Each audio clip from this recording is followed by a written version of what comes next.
Hey guys, it's Mrs. Yeagle. I'm here to read to you Chapter 10 of The Darkest Hour. This starts on page 121. When we left off, the Nazis were storming the safe house where Lucy is interrogating Dorner. Chapter 10. Not a second later, there's a crash below our feet. Boots march through the front door of the house, quick and heavy drum beats that can only belong to the soldiers. The shouting soon follows, an angry clipped German. I can barely hear Madame Rochet's response. "What's the problem, mein Herr?" she says. No, I live alone. My husband passed away years ago, and my only daughter resides in Toulouse. Her sons, my grandsons, were both taken in the draft. There's another shout, something I can't make out. "Of course you may look at my papers," replies Madame Rochet. "I keep them in the kitchen drawer." And not too far from her butcher knife, I think. I bet Madame Rochet could stick that knife of hers into the Nazi in a few seconds flat, but there should be more than one German downstairs, and she won't be able to take them all, not without a whole block of kitchen knives. "What should we do?" Dorner whispers. I glower at him to keep quiet. "You must have weapons," he says. "Give one to me." Is he insane? Arm him, a Nazi I just met? Somehow I doubt that his professors taught him hand-to-hand combat at university. Let me handle them. I silence him with a glare, and thankfully he doesn't say anything after that. If he'd kept jabbering, I might have placed him in a chokehold. Actually, I wouldn't have minded doing that. I could have squeezed my fingers around his neck until he coughed up the name of the double agent. Madame Rochet's voice has taken on a sweet edge. "That's my bedroom upstairs. I have a bit of a rat problem, so do take care." Despite her warning, the soldiers soon infiltrate the second floor. I wince as they overturn the bed and yank out drawers from the dresser. The same sounds I'd hear whenever Papa flew into one of his rages. "Search for any signs of the resistance," one of the men says. I can hear every one of their movements, every step that they take. There's just a thin wall that separates us from their fury. I stare at the panel to the attic, hoping to keep it closed through sheer willpower alone. I clutch the knife from my shoe in one hand while I hold my last remaining pistol pen in the other. One shot. That's all we have. There's another crash. Somehow I know they've shoved aside the dresser that's hiding us from them. I set my jaw. If these soldiers come barreling in, I'd rather go out fighting than surrender. "They're coming," Dorner whispers. "Give me a weapon." "No. Follow my lead." A hasty idea springs into my mind. Who knows if it'll work, but I stow the knife in my pocket but keep my grip on the pen and stay quiet. The panel flies open and a single Nazi aims a rifle at our heads. "Hande hoch!" Dorner and I lift our arms into the air. The panel is narrow enough that only one soldier can squeeze in at a time, but I notice two more Nazis behind this one. That's 3 soldiers total. The odds could be much worse, but all 3 of them carry rifles and pistols while we have next to nothing. I need to play this very carefully, and I better hope that my hands won't start trembling. Before the soldier can get another word out, I break into sobs. "Please, God, don't hurt us!" I cry out in broken German. "We'll surrender!" The soldier isn't fazed as he steps into the attic. "Hande hoch! Don't shoot!" I cry. I'm still holding the pen, but I can't fire it just yet. I have one shot, and I need to draw him closer somehow. "Think, Lucy." Then I blurt out in my paltry German, "I'm with child!" Dorner's eyes widen under his glasses. The soldier does the same, but he keeps his rifle close to him. "Don't hurt my baby!" I break into even louder sobs, and annoyance flickers across the Nazi's face, but I'd rather have him annoyed than jumpy and trigger-happy. "Tais-toi!" the soldier shouts in French. He stalks toward me, raising his rifle to swing the butt of it at my wailing mouth, and I know I've gotten him. Flicking off the pen cap, I banish all of my thoughts because I can't lose my nerve now like it did with Travers. The bullet pops out of the pen barrel and flies into the soldier's chest, right into the heart.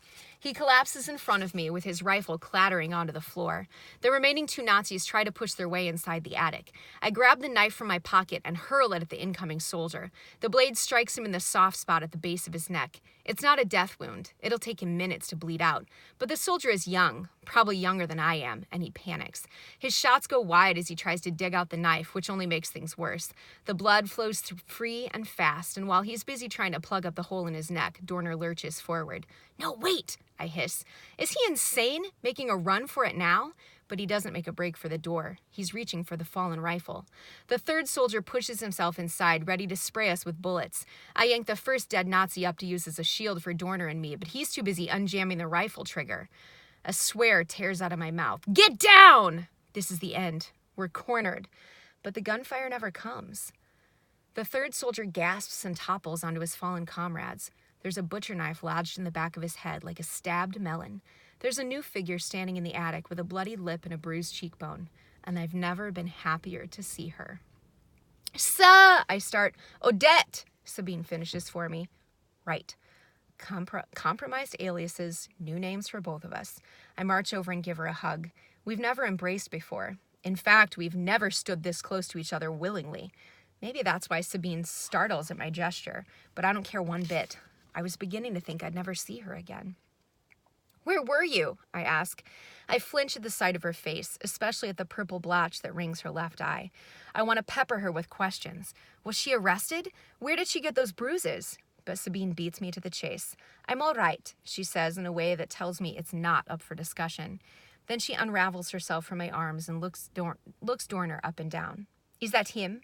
Is it Dorner?" Dorner blinks from me to her. "How do you know my name?" Then to me he says, "Who is she?" "A colleague of mine," I say quickly. I see that he's still holding on to the jammed rifle, and I snatch it away from him before he does something foolish with it. "And she just saved your life." Our lives, I might add. Footfalls travel up the staircase, and Madame Rouchet soon stumbles into the attic. She looks much paler than when I saw her last, and she goes even whiter at the sight of 3 dead Nazis in her home. "Nom de Dieu!" She makes the sign of the cross and clutches onto Sabine's arm to steady herself. "It appears you arrived in the nick of time, Odette." "I would have been here sooner if I hadn't been delayed," Sabine says. I want to ask her what she means by that, but we have to get out of this house first. "We need to leave," I say to the 3 of them. "The Nazis will send more soldiers once these patrols don't return." Madame Rocher gives a trembling nod. "Come quickly. There's another safe house outside of the city." "What about the bodies?" I ask. "I'll tell the resistance to dispose of them." "What about you?" Guilt gnaws at me for what we've exposed her to. "You shouldn't stay here. After I've taken you to the safe house, I'll go to my sister's." She peers cautiously out the window and begins herding us down the stairs. We must hurry. Once we've piled up the bodies, Sabine and I change into a couple of Madame Rocher's old dresses and pick over the Nazis' weapons. We strap their pistols to our thighs and tuck their pocket knives into our brassiers. The rifles are far too big to carry with us, but I miss the weight of their bullets just the same. Sunlight leaches from the sky as we dive into the shadows. Madame Rocher leads the way, walking a block ahead of us with Dorner next to her while Sabine and I follow suit. I figured it would be easier to hide in plain sight as separate pairs than the 4 of us crammed together. We've already passed 5 corpses on the street, their bodies propped up with spikes through their throats. As if that weren't warning enough, the Nazis had scrawled a message and tied it around one of the victims' feet, for aiding and succoring the resistance. I can only imagine what they have in store for a spy like me. There's another reason why I suggested we travel in pairs. I need a moment with Odette. The streets have nearly emptied and we're alone on our block, but I hush my voice just the same. "Did they arrest you?" Sabine stiffens. "Yes." "What did they want?" "What else could they want? To see my papers, to question me." "When?" We walk into the shadows of a bombed-out apartment building, and she steps over a sharp piece of rubble, choosing her words just as carefully as she chooses her steps. "Not even an hour after we parted the ways. There was a patrol and there wasn't time to hide." "What did you tell them?" "Nothing important. I gave them Fafine's cover story." "For 10 whole hours?" But I remind myself that Sabine is Sabine, Harkin's favorite.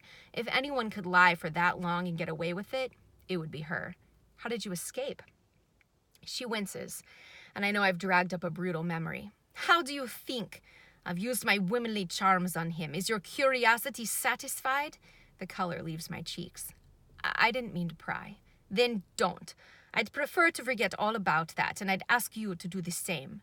For a second, her hardened mask falls off to reveal a trembling girl underneath. "Please." I blink at her. I don't think she's ever said please to me before, or to anyone. That's why I swallow the barrage of questions in my throat. I can't help but think that if she had been the one to take the bicycle into town, then I probably would have been the one who got picked up by the Nazis, and I'd have the bumps and bruises and bad memories to show for it. Sabine wraps her arms around herself. "Tell me about Dorner. What have you discovered?" I inhale a deep breath because I'll need it for what I have to say next. Then once I make sure that the street is completely empty around us, I give her the bare-bones version of what Dorner has told me. About the laboratory, about the virus, and about what will happen next. With every detail I give, Sabine simply stares ahead, but I can see the muscles in her jaw twitching. So this is what they have been working on. A weapon we'll have no defense against, she mumbles. You believe what he has told you? He has a folder full of paperwork and photographs, all taken from this secret Wunderwaffe laboratory. I nod ahead of us to where both he and Madame Rocher are walking. Despite the danger it will bring us, Dorner still has his papers on him, wrapped in a tarp to keep them dry and tucked inside the back of his shirt, secured with a belt. I don't like the idea of having all that intelligence out in the open, but both the SOE and covert ops need to see the evidence for themselves. Once they see that photo of the young girl crying blood, I sweep the image away, though, because I haven't told Sabine everything yet. There's more. Right before you arrived, Dorner told me that the Allies have a double agent among us, in Paris. Sabine finally looks at me. Who? Someone in the Resistance? Maybe even higher up. He told me he'd give us the name when we arrive at the Channel. He wants full immunity in England. I wait for Sabine to bluster and to call Dorner a list of terrible names for bribing us like this. I may even have to hold her back from choking the double agent's name out of him. Instead, Sabine doesn't do much of anything. She goes quiet as she looks over at Dorner. He's a half block ahead of us with his arm linked around Madame Rocher's like a grandmother and grandson out for a stroll. He does glance back at us every other minute to make sure we're following, and I cautiously wave him on. Do you trust him? She asks. I chew on that. Yes, Dorner has answered my questions and has shown me his folder of proof, but that doesn't mean we should throw our arms around him and welcome him to the Allies. But here's the other side of that coin. Can we take the risk of not trusting him? Of ignoring the Zerfall virus? That's at the heart of all this. We can't. We have to trust him, I whisper back. If this disease gets out, we could lose everything, not just the war. I think about Zerfall making its way to the States. My mother could get sick, along with Ruthie. The thought of them crying blood and joining Theo in a cold grave makes my teeth clench. It was bad enough losing my brother and having him die thinking that I was angry with him. I can't lose anyone else that I care about. I know you outrank me, but you have to take my word on this. Sabine's chin juts slightly upward, and I'm ready for her to launch into me, finally, telling me that I'm forgetting my trainee status. But she doesn't. Very well. We better move quickly toward the coast. You're not going to insist on looking through this folder? She sighs through her nostrils. That would be ideal, but how exactly can I interrogate Dorner out on the street? I'll have to take your word concerning his history. She must notice the surprised look on my face because she goes on to say, If Dorner turns out to be lying, I'll strangle you both. Is that clear? Now there's the Sabine that I know, which puts me a bit more at ease. And she's right. There really isn't time for her to give Dorner a full grilling. Sabine speeds ahead to catch up with Madame Rocher, and I hurry after her. To the right of us, a clock tower sings, and I count down the hours until they rendezvous with the SOE. My heart goes grim, but I urge myself to pick up our pace. If we don't get Dorner to that drop-off, the entire war might as well tilt in Adolf Hitler's favor.